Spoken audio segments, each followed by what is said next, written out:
Hello friends, आज मैं PPT का सॉल्व पेपर लेके आया हूँ। इसके पहले मैं डीपीएमटी और पीएमडी का सॉल्व पेपर बता चुका हूँ। आज कल इसको कंप्लीट करने के बाद मैं कुछ खुद से मेरे पास कुछ इम्पोर्टेंट क्वेश्चन है उसको लेके आऊँगा। और किसी को भी कोई प्रॉब्लम होता है मतलब सॉल्व करने में या फिर समझने में, तो मेरे को व्हाट्सएप ग्रुप में मैसेज कर सकता है। अभी मैं व्हाट्सएप ग्रुप भी बना रखा हूँ एक स्टूडेंट के बोलने पे। उसका नाम याद नहीं आ रहा अभी। उसको मैंने ग्रुप एडमिन में बना रखा है। एक्चुअली उसका टॉकिंग सेंस ऑफ ह्यूमर फिर काफ़ी अच्छा है। वो उसका मैंने देखा उसको बात करते हुए अदर लोगों से, तो मुझे लगा कि बना देना चाहिए, तो मैं बनाया ग्रुप उसके बोलने पे। और काफ़ी अच्छा रिस्पांस भी मिल रहा है आप लोगों का। तो आप लोगों को कोई भी प्रॉब्लम होता आप मेरे से पूछ सकते हैं। तो इसका भी लिंक मैं वीडियो में दे दूँगा। और एग्ज़ाम डेट चेंज हो चुका है। उसका 5 अगस्त को एग्ज़ाम होगा। तो आपको 1 महीने का टाइम मिला, आप अच्छे से प्रिपरेशन करिए। और कोई भी प्रॉब्लम होता आप हमसे पूछ सकते हैं, बेझिझक आप मेरे को पूछ सकते हैं, कोई प्रॉब्लम नहीं है।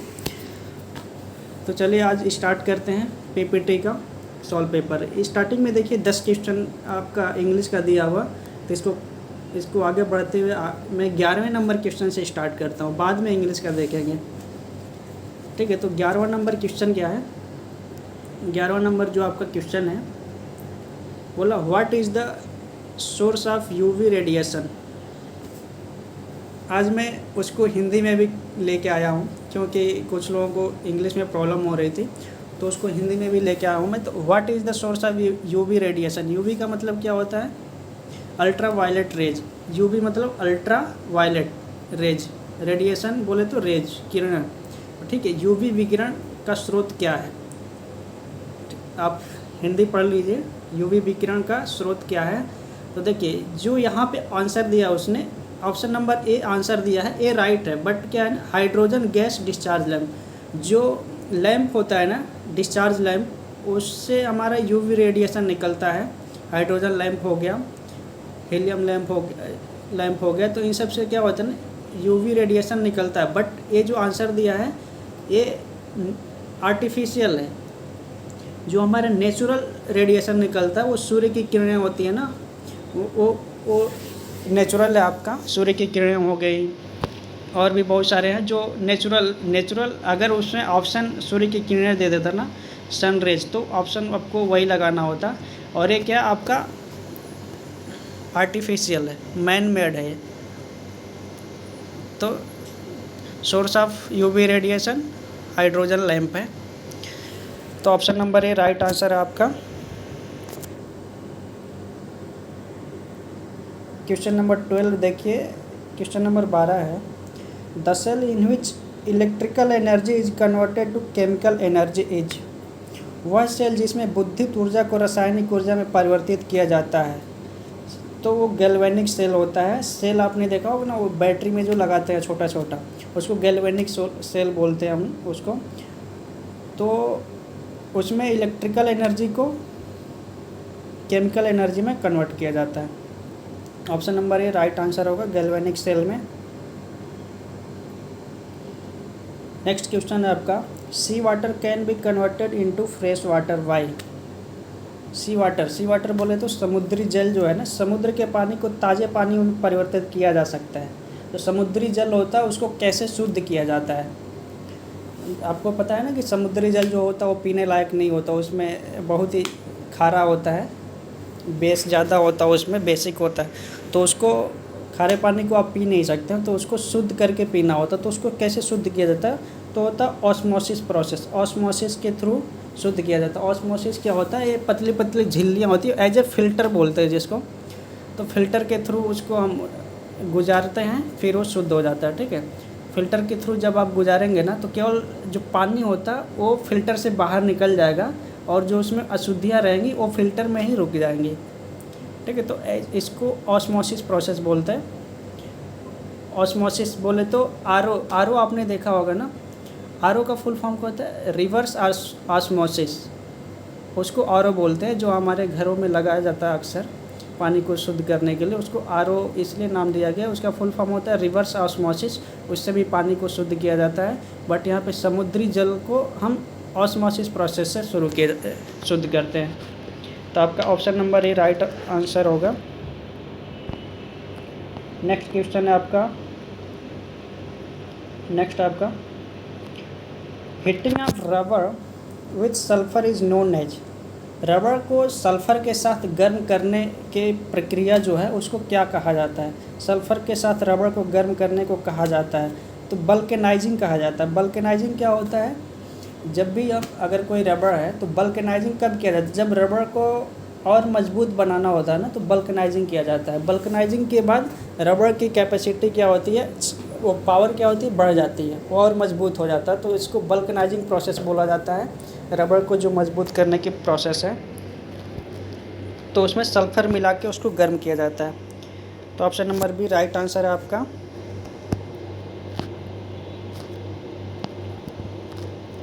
नेक्स्ट क्वेश्चन है आपका, मैथ का क्वेश्चन है। ये मैथ का आप देखिए, सॉरी, क्वेश्चन है आपका, there are 24 student in a certain class, for every 9 girls there are 3 boys, how many girls and how many boys are there in the class. बोल रहा है कि एक क्लास में, एक कक्षा में 24 लड़के हैं, 24 लड़के और लड़कियां दोनों मिला के टोटल 24 स्टूडेंट हैं, ठीक है। फिर बोल रहा है कि हर 9 लड़कियों पर 3 लड़कों को रखा गया, मतलब हर 9 लड़कियों के साथ 3 लड़कों का एक ग्रुप बना है। 9 लड़कियां प्लस 3 लड़के, 9 3 12 स्टूडेंट का एक एक ग्रुप है। तो 24 लड़कों में से कितने लड़कियां और कितने लड़के हैं, ये पूछ रहा है कि उस 24 स्टूडेंट का जो क्लास है, उस 24 स्टूडेंट्स में से कितने लड़के हैं और कितने लड़कियां हैं। तो इसको कैसे निकालेंगे, आप देखिए टोटल हमारे पास 24 स्टूडेंट हैं। फिर बोल रहा है कि 9 लड़कियों के साथ 3 लड़के हैं प्लस 3, ये कितना हो गया, 12 है, ठीक। एक ग्रुप ये हो गया। फिर अगला ग्रुप जब हम बनाएंगे तो उसमें भी 9 लड़कियां रखेंगे और प्लस 3 लड़के रखेंगे, ये भी कितना हो गया, 12 हो गया। तो 12 और 12 24 हो गया, हमारा 24 स्टूडेंट हैं, ये 24 हो गया। तो पूछ रहा है कितने लड़के और कितने लड़कियां, तो कितनी लड़कियां हो जाएगी, 9 प्लस 9 18 लड़कियां हो जाएगी, और लड़के कितने हो जाएंगे, 3 प्लस 3 6 लड़के हो जाएंगे। तो आपका option number B right answer होगा, 18 एंड 6, 18 लड़कियाँ होगी और 6 लड़के होंगे। तो आपका option number B right answer है। देखिए क्वेश्चन नंबर 16 है आपका, यह भी मैथ का क्वेश्चन है। देखिए, the product of 3/2 matrix and 2/3 matrix will result in what order matrix. ठीक है, जो मैट्रिक्स आपने पढ़ा होगा ना, तो आपके लिए बहुत ही सिंपल क्वेश्चन है, इसमें कुछ नहीं करना है। तो जो इसका आंसर आएगा 3/3 आएगा। अब 3/3 कैसे आएगा, देखिए पहला जो हमारा मैट्रिक्स दिया है 3/2 का है, 3/2, और दूसरा मैट्रिक्स है 2/3। तो जो इन दोनों का रिजल्ट प्राप्त होगा ना, मल्टीप्लाई करने पे जो रिजल्ट प्राप्त होगा वो 3/3 प्राप्त होगा। 3/3 कैसे प्राप्त होगा, हम पहले मैट्रिक्स का रो, इसका जो फार्मूला होता है रो बाई कॉलम होता है, रो इनटू कॉलम, पहले मैट्रिक्स का रो और दूसरे मैट्रिक्स का कॉलम। तो जितना रो पहले मैट्रिक्स में है उतना रो हमें प्राप्त होगा, और दूसरे मैट्रिक्स में जितना कॉलम है उतना हमें कॉलम प्राप्त होगा। तो ये होता है आपका सॉल्व करने का प्रोसेस। बट आपको मैं कुछ एग्जांपल्स बता देता हूँ आपको, जैसे कि आपको समझ में आए। मैट्रिक्स का क्वेश्चन आपने पढ़ा होगा इंटर में, तो जितने स्टूडेंट ने मैट्रिक्स पढ़ रखे हैं उनके लिए कोई प्रॉब्लम नहीं है। तो देखिए, पहले आपको एक छोटा सा एग्जांपल मैं बताता हूँ। देखिए एग्जांपल किधर बताऊँ, कहीं जगह नहीं मिलता, ठीक है, यहीं पे मैं बताता हूँ, उसी पे आप समझना ना। ओके, यहाँ पे ठीक है। एग्जांपल क्या है, अब देखो, मान लीजिए एक मैट्रिक्स दिया है हमारा 1 2 3, और दूसरा मैट्रिक्स है 1 2 3, ऐसे दिया है, ठीक। तो इसमें कितने रो हैं, एक रो है, रो ऐसे जाता है, कॉलम ऐसे आता है, ठीक, 3 रो हैं, सॉरी, ठीक। तो ये क्या है, 1/3 है, 1 रो है, सॉरी 1 रो है, इसमें 1 रो, एक रो है, और कॉलम कितने, एक कॉलम, 2 कॉलम, 3 कॉलम, तो इसका जो हो जाएगा 1/3, और इसमें रो कितने हैं, 3 रो हैं और एक कॉलम है, आप देख सकते हैं एक ही कॉलम है, ठीक। तो जो इसका प्रोडक्ट मतलब आंसर आएगा ना, वो 1/3 ऐसे आएगा, उसका जो मैट्रिक्स प्राप्त होगा 1/3 में प्राप्त होगा, ठीक है। तो इसको देखिए सॉल्व कैसे करेंगे, वो देखिए 1 2 3 ऐसे था, और एक था हमारा 1 2 3 ऐसे है ना। तो अभी देखिए आप रो इंटू कॉलम मल्टीप्लाई जब भी आप करेंगे रो इंटू कॉलम होता है। पहले रो में क्या है 1, तो 1 का मल्टीप्लाई जब इसके साथ करेंगे 1 प्लस 2 का मल्टीप्लाई इसके साथ करेंगे 2 दूने 4 हो जाएगा, प्लस 3 का मल्टीप्लाई इसके साथ करेंगे 9, ठीक। तो ये आपका आंसर आ जाएगा 14, ठीक है। आप एक एग्जांपल समझिए, और एक है आपका 1 3 2 4, और दूसरा है 5 2 1 4, ये ले लेते हैं हम। तो इसका जो प्रोडक्ट प्राप्त होगा ना, ये देखिए 2/2 है, ये भी 2/2 है। तो पहले मैट्रिक्स का रो कितना है 2, और दूसरे मैट्रिक्स का कॉलम, उसका कॉलम क्या है 2, तो उसका जो प्रोडक्ट प्राप्त होगा ना वो भी 2/2 में प्राप्त होगा, ठीक है। कभी अगर टाइम मिलता है तो, क्या बोलूँ यार मैं, टाइम मिलता है तो मैं मैथ का क्लास बोर्ड पे बता देता आपको, लेकिन लाइव क्लास करने का भी टाइम नहीं मिलता मेरे को। अभी क्वेश्चन नंबर 17 देखिए, क्वेश्चन नंबर 17 आपका sin 90 - x equal, sin 90 - x किसके बराबर होगा, cos x। कैसे होगा cos x, अपने ट्रिग्नोमेट्री पढ़ा होगा, उसमें जब हम अपने चतुर्थांश पढ़ा होगा ना, प्रथम, सेकेंड, थर्ड और फोर्थ। प्रथम में कितने डिग्री तक होता है, 0 से 90 डिग्री, ठीक, प्रथम चतुर्थांश होता है, ठीक। द्वितीय चतुर्थांश का कितना होता है, ये होता है आपका 90 to 180, ठीक, 90 से 180, ये प्रत्येक एंगल 90 डिग्री का होता है। ये फिर 180 से 270 आ जाएगा, 270 से 360।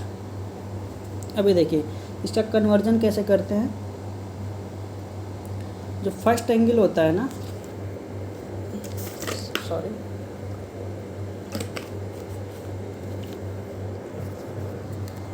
जो फर्स्ट एंगल होता है उसमें क्या होता है, सभी पॉजिटिव होते हैं, सभी पॉजिटिव। और सेकंड एंगल में क्या होता है, इसमें साइन और कॉस पॉजिटिव होते हैं, बाकी सभी के सभी नेगेटिव होते हैं। और थर्ड एंगल में टेन और कॉट पॉजिटिव होते हैं, बाकी सभी नेगेटिव होते हैं। और फोर्थ एंगल में क्या होता है, चतुर्थांश में कॉस और सेक, ये आपके पॉजिटिव होते हैं, बाकी सभी के सभी नेगेटिव होते हैं, ठीक। तो ये पूछ रहा है कि साइन 90 - x, साइन 90 - x, ये 90 - x बोले तो 90 डिग्री से कम है, तो किस चतुर्थांश में जाएगा, ये पहले चतुर्थांश में जाएगा। तो पहले में सभी क्या है, पॉजिटिव होते हैं। तो 90 - x, 90 - थीटा क्या होता है, sine 90 - theta, cos theta, cos 90 - theta, sine theta, ऐसे इसका कन्वर्जन होता है। तो इसका आंसर हो जाएगा आपका cos x, option number C right answer है। अब नेक्स्ट क्वेश्चन है आपका, क्वेश्चन नंबर 18 है, ये रीजनिंग का क्वेश्चन है। क्वेश्चन बोल रहा है कि what is the missing letter in the series. एक कुछ सीरीज़ दिया हुआ है ABCD का अल्फ़ाबेटिकल सीरीज़ है, उसमें मिसिंग लेटर पूछ रहा है, मतलब कौन सा नंबर नहीं है। तो उसमें देखिए B के बाद क्या है E, BCD, दो दो अल्फ़ाबेट नहीं है, C और D नहीं है, C और D को छोड़ के E है, E के बाद FG नहीं है, H है, H के बाद IJ नहीं है, K है, K के बाद MIJK, सॉरी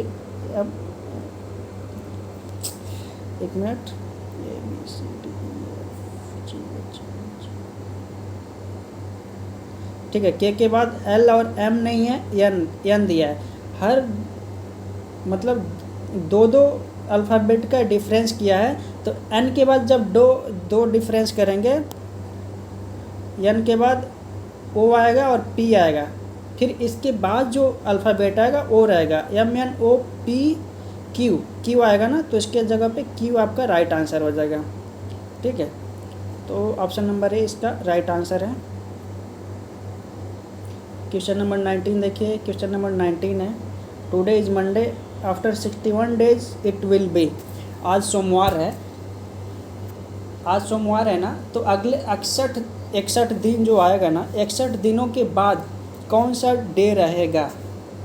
ठीक है, आज सोमवार है तो 7 दिन का आपको पता है कि एक सप्ताह होता है। अगर 9 × 7 करेंगे, ठीक, तो कितना आएगा, 63 आ जाएगा ना, 63। ठीक, ये 63वां दिन हमारा क्या होगा, मंडे होगा ना, ये भी सोमवार होगा। ठीक, अगर आज सोमवार है तो अगला जो 7वां दिन होगा वो हमारा सोमवार होगा। इसी तरह से 9वें वीक का जो 9th वीक होगा ना, उसमें 63वां दिन क्या होगा, हमारा सोमवार होगा। अभी हमें पूछ रहा है 61 दिन, तो 63वें दिन हमारा सोमवार है। 62वें दिन मतलब एक दिन पीछे आएंगे तो क्या हो जाएगा, रविवार हो जाएगा, यानी कि संडे। उसके एक दिन पहले आएंगे यानी कि डे 61, तो क्या आ जाएगा हमारा, सैटरडे।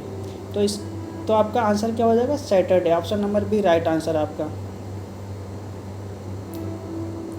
देखिए क्वेश्चन नंबर 20 है, ये इंग्लिश का क्वेश्चन है। You must explain your self more clearly. Your self का यूज करेंगे, मतलब तुम अपने आप को ज़्यादा एक्सप्लेन कर सकते हो, ज़्यादा एक्सप्लेन करो, ऐसा रहेगा। योर सेल्फ मतलब बोले तो अपना। क्वेश्चन नंबर 21 देखिए, क्वेश्चन नंबर 21 काफ़ी अच्छा क्वेश्चन है। क्वेश्चन क्या है कि the noble gas which is present in microscopic quantity in air. बोल रहा है कि वह नोबल गैस जो हवा में पाया जाता है, बोला कि वह noble gas, the noble gas which present in air, जिसकी कुछ मात्रा एयर में प्रेजेंट होती है। ठीक है, तो वो नोबल गैस कौन सा है, तो आपका आंसर हो जाएगा जीनान। जीनान क्या होता है, ये आपका नोबल गैस है और ये हवा में पाया जाता है। आपका क्रिप्टॉन भी नोबल गैस है, हीलियम भी नोबल गैस है, आर्गन भी गैस है, नोबल गैस, ये सभी नोबल गैसें हैं। ये क्या होती है ना, नोबल गैसें किसे बोलते हैं, जिसके लास्ट कक्षा में है ना केवल 2 इलेक्ट्रॉन होते हैं, उसको हम नोबल गैस बोलते हैं। ठीक, तो ये सभी हमारे नोबल गैसेज हैं, लेकिन जीनान हमारा क्या होता है, एयर में पाया जाता है। अभी देखिए, तो जिसका लास्ट कक्षा में 2 इलेक्ट्रॉन होते हैं उसे हम नोबल गैसेज बोलते हैं। नोबल गैसेज हमारे टोटल 7 गैसेज हैं नोबल, और 21 ग्रुप में पाए जाते हैं, 18वें ग्रुप में पाए जाते हैं। आप पीरियाडिक टेबल जाके देखिएगा, जो 18वां ग्रुप है ना आपका, उसमें सभी ये मिलेंगे आपको। ठीक, तो अभी देखिए उन 7 को मैंने लिख रखा है। ये हो गया आपका जेड, बोले तो परमाणु क्रमांक यहाँ पे दिया हुआ है, एलिमेंट कौन सा है और उसका इलेक्ट्रॉनिक विन्यास कैसे करेंगे। तो पहला है आपका नोबल गैस हीलियम है। हीलियम का परमाणु क्रमांक कितना होता है, 2 होता है। इसका इलेक्ट्रॉनिक विन्यास पहले कक्षा में ही होगा, यस में, तो 2 हो जाएगा। ठीक, फिर दूसरा आपका नियॉन है। नियॉन का परमाणु क्रमांक कितना होता है, 10 होता है, और इसका इलेक्ट्रॉनिक विन्यास 2 × 8, 2 और 8 करेंगे तो इसका इलेक्ट्रॉनिक विन्यास हो जाएगा। इसका इलेक्ट्रॉनिक विन्यास ऐसे करेंगे। ठीक है, इस सभी के सभी बाहरी कक्षा में केवल 2 इलेक्ट्रॉन बचेंगे। जब आप SPDF में इसका विन्यास करेंगे ना, इलेक्ट्रॉनिक विन्यास, तो सबका बाहरी कक्षा में केवल 2 इलेक्ट्रॉन बचेंगे। उसके बाद आर्गन आता है आपका। आर्गन का परमाणु क्रमांक कितना है, 18 है। इसका कितना 288। फिर आपका क्रिप्टॉन है, इसका परमाणु क्रमांक 36 होता है। ठीक, क्वेश्चन नंबर क्रिप्टॉन के बाद क्या आता है, जिनान आता है आपका। जिनान का परमाणु क्रमांक 54 है। उसके बाद आपका आता है रेडान। रेडान का परमाणु क्रमांक 86 होता है।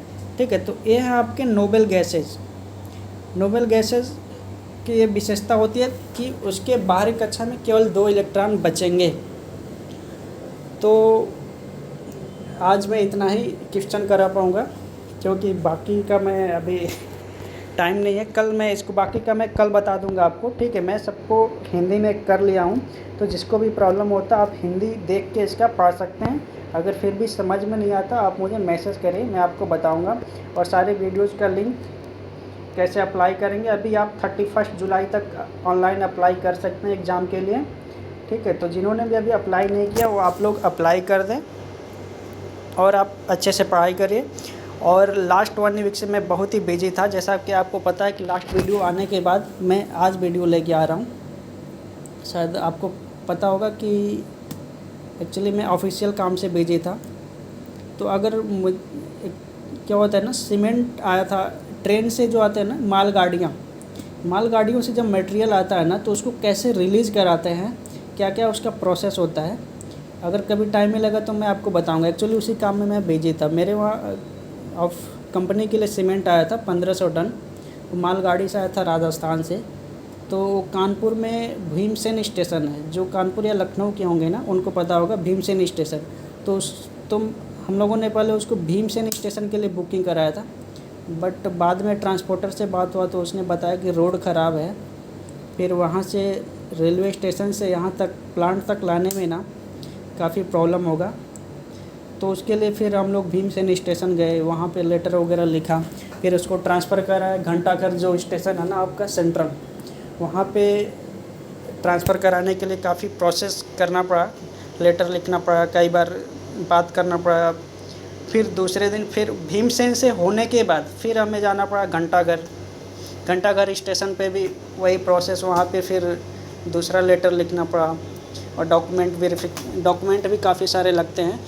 तो मैं आपको बताऊंगा किसी दिन कि उसको कैसे हम रिलीज़ कराते हैं। अगर आपका कोई मटेरियल आया है ट्रेन से तो उसको कैसे रिलीज़ कराना होता है।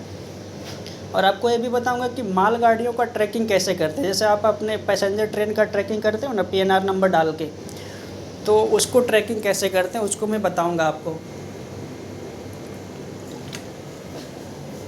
वो आपके एग्ज़ाम में तो नहीं आएगा, लेकिन जब आप जॉब करोगे या फिर फ्यूचर में आप कोई बिज़नेस करोगे ना, तो आपको ज़रूरत लगेगी उसको। तो सोच रहा हूँ आपको बता दूंगा मैं उसको, और क्या क्या डॉक्यूमेंट बनते हैं और क्या क्या लगने हैं उसमें, वो सारे के सारे प्रोसेस में आपको बताऊंगा। तो चलिए, थैंक्स फॉर वाचिंग, मिलते हैं कल फिर से। और कोई भी प्रॉब्लम होता है आप मुझे कमेंट करो। और जितने भी लोग अभी व्हाट्सएप ग्रुप में ज्वाइन नहीं किए वो ज्वाइन करें, या फिर आप अपना नंबर कमेंट करो, मैं ग्रुप का लिंक दे दूँगा, आप वहाँ से ज्वाइन कर सकते हैं। ओके।